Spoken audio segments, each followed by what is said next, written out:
Okay, so now this video is going to show you the solution to our application problem, and then we're going to move on to our new lesson for today.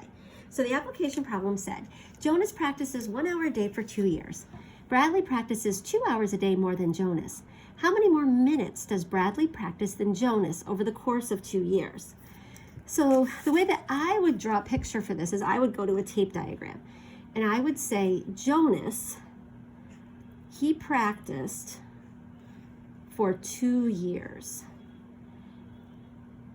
No, actually, I would say Jonas practiced for 2 years, and he practiced 365 hours because he practiced 1 hour a day. So he practiced 365 hours per year. And here's my first year, and here's my second year. So I'm going to multiply that by 2. Let me say that again to help you understand. Jonas practices 1 hour a day for 2 years. I know there are 365 days in a year. So I know 1 times 365 would give me 365 hours per year. And I have 2 years. So he practiced 365 hours times 2 years is 730 hours. 365 times 2. 2 times 5 is 10. 2 times 6 is 12. Plus 1 is 13. 2 times 3 is 6. Plus 1 is 7. 730 hours is what Jonas practiced. Now we need to figure out how many more minutes Bradley practiced. So this represents 730 hours that Jonas practiced. So for Bradley, we know he practiced that and more. So this is the same as Jonas, but he did 2 hours a day more. Now this represented how much if he practiced 1 hour a day, and he practiced 2 more hours a day. So if he did the same as Jonas, it would have been 730 hours. But he practiced another hour per day for 2 years and another hour per day for 2 years because he did 2 hours more a day. So that's why I added on 2 more sections. This represents how much more Bradley practiced than Jonas, but they gave us they swung us a little curveball here. They want to know it in minutes, and this is in hours. So what should I do? How could I? Right now I know it's 730 plus 730. 0 plus 0 is 0. 3 plus 3 is 6. 7 plus 7 is 14. I know that Bradley practiced 1,460 more hours, but how can I figure out how many minutes he practiced? Well, how many minutes are in an hour? That's right, 60 minutes. So we would multiply 1,460 hours times 60 minutes to find out how many minutes he practiced. 1,460 times 60. Now we can use our new strategy to make this a little easier. So we could say 146 times 10, that equals 1,460, times, decompose this number, 6 times 10. Then, because of the associative property, I can switch these around, and I can say 146 times 6, those 2 factors, times 10 times 10. 146 times 6. 6 times 6 is 36. 6 times 4 is 24, plus 3 is 27. 6 times 1 is 6, plus 2 is 8.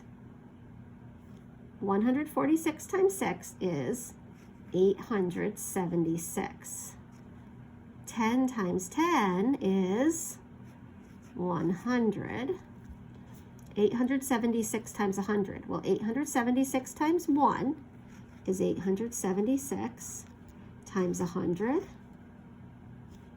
My answer is 8,600 minutes. Now I write my sentence. Bradley practiced 87,600 more minutes than Jonas over the course of 2 years. Wow, that was a tough one. If you don't understand it, send me a question in the comments, but that is how you would solve that problem. All right, now for our new learning for today, we are going to be using a property we've been talking a lot about, the commutative property, to make multiplication sentences easier. So if I write 8 times 31, and I say 31 is the unit that's being multiplied, what we're basically saying with this number sentence is that we're adding 31 8 times, or 8 times as much as 31 is what we're looking for if the unit is 31. Now if I change this and I say 31 times 8, now 8 is the unit being multiplied. And so we could say I'm adding 8 31 times, or this is 31 times as much as 8. And would these be the same value? Yes, they would. And it's because of the commutative or the any order property.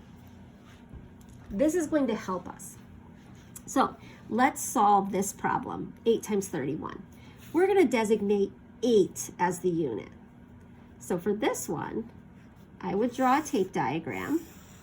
Remember how I showed you, like, I don't really want to draw 8 boxes 31 times. So I would just say 8, 8, 8, dot, dot, dot, and an 8 here. And I would then make a little bracket and say, this is 31 eighths. So I would label my diagram. So here I have 31 times 8, 31 eighths. Now, that's a hard multiplication problem. So I'm going to write another problem underneath here. And I'm going to say this one, 8, 8, 8.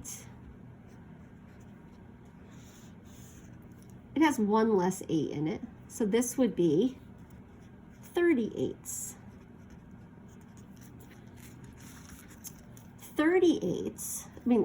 31 eighths is the same as 38 plus one more 8. So 38, or 30 times 8, 3 times 8 is 24, times 10 is 0. 38 is 240. That's kind of easy. But I still need one more 8 to get here, right? So I could say 38 plus 1 8. 38 plus 1 8 equals 31 eighths. Equals 31 times 8. 30 plus 1 is 31. So 38 plus 1 8 is going to equal 31 eighths.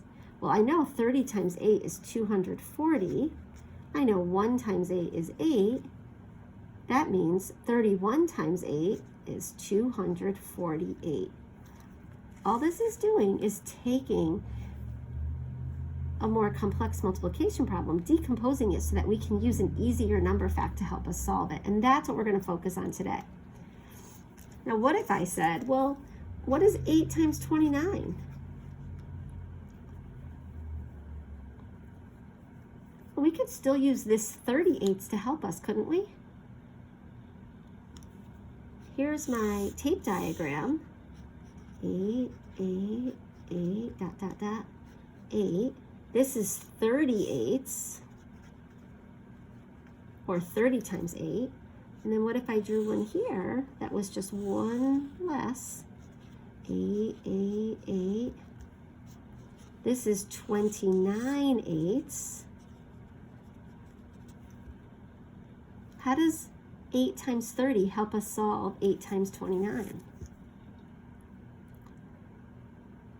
Exactly. We could say 30 times 8 minus 1 times 8, or 38 minus 1/8 gives me 29/8. 30 minus 1 is 29.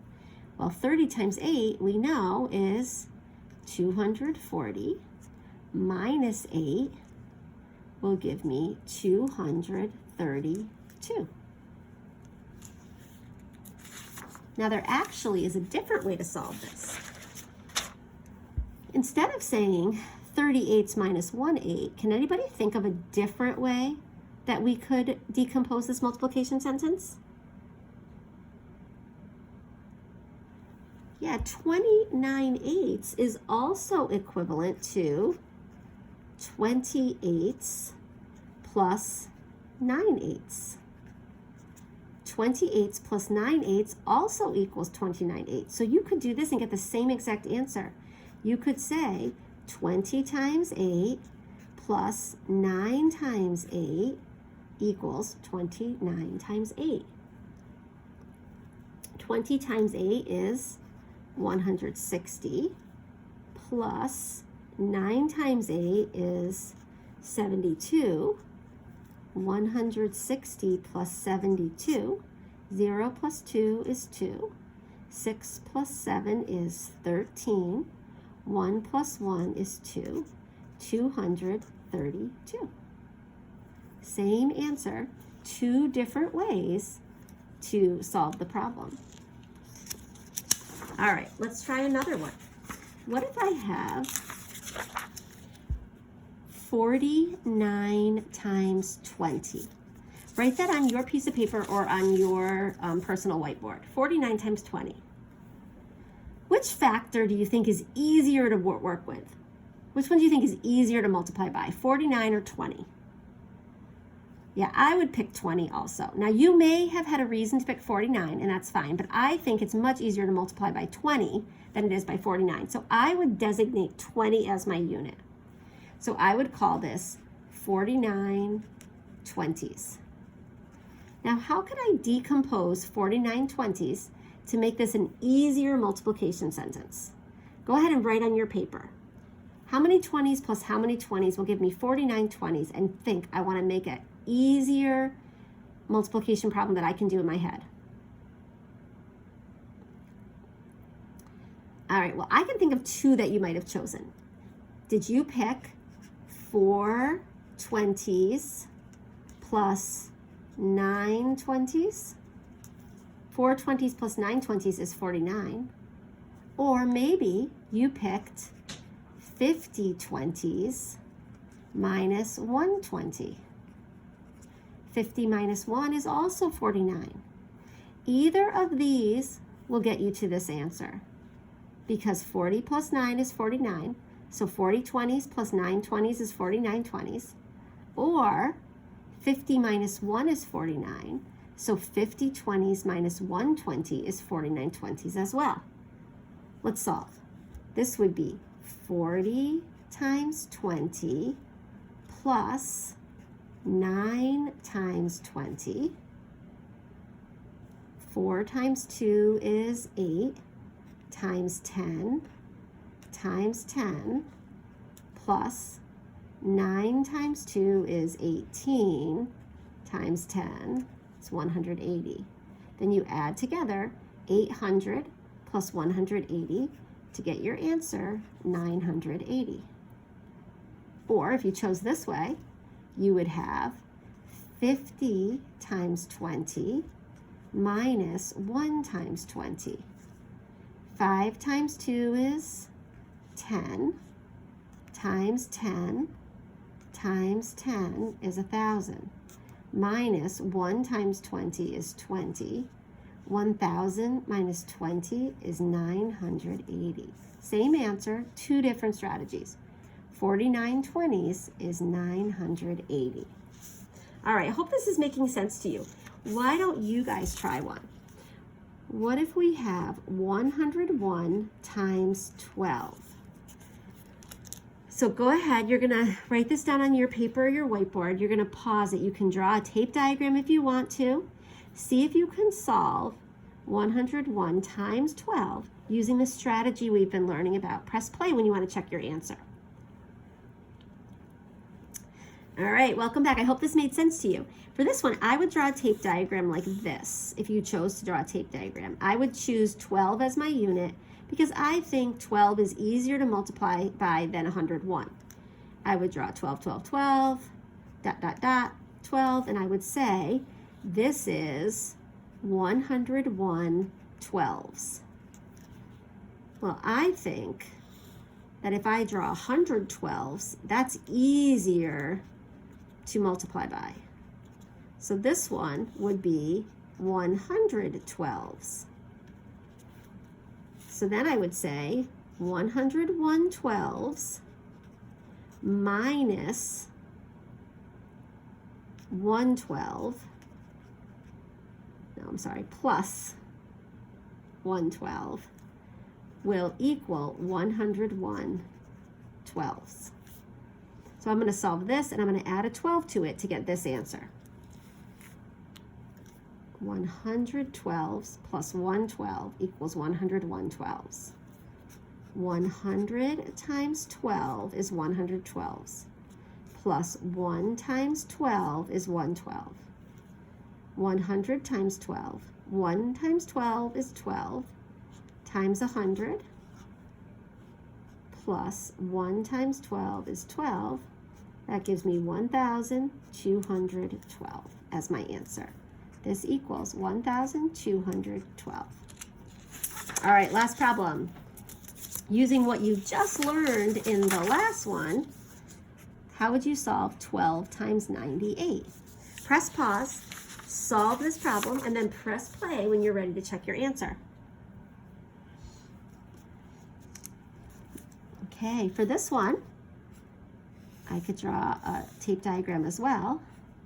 Here's my 12s. I also chose 12 as a unit again. Easier to multiply by 12 than 98. This would be my tape diagram for 98 12s.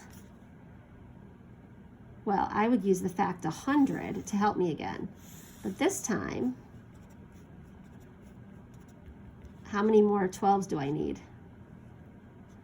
1, 2, right? Because 100 is 2 more than 98.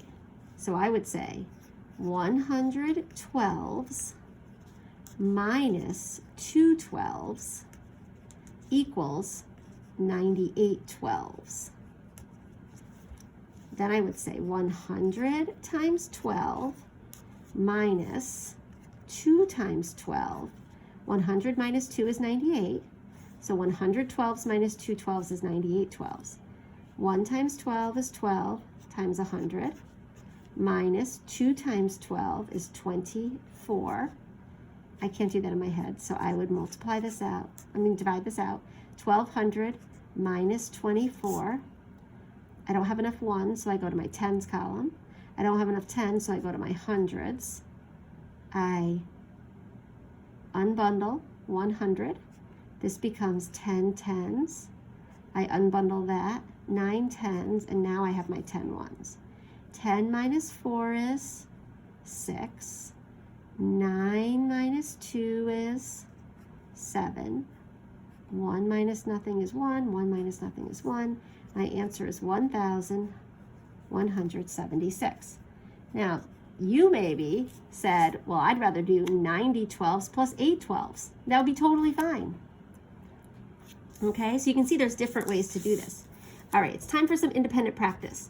So you are going to use your blue Learn book, or you can look at the pages that I posted on the Google Classroom. If you have your blue Learn book at home, you're going to go to page 143, 144, 145. In class, the must-dos I'm assigning are number 1, number 2A and B, number 3A and B, and number 4, 5, and number 4, 5. If you have enough time at home, you could just do all of the must-dos, or if you're ready for a challenge. I assigned these as the must-dos, and then the rest of the questions were a may-do for those students who finished this within the time limit. After you finish that, then you can do the exit ticket on page 147. I'm going to make a video reviewing the answers to these must-dos that you can check out after you finish your problem set. So that's the next thing for you to work on.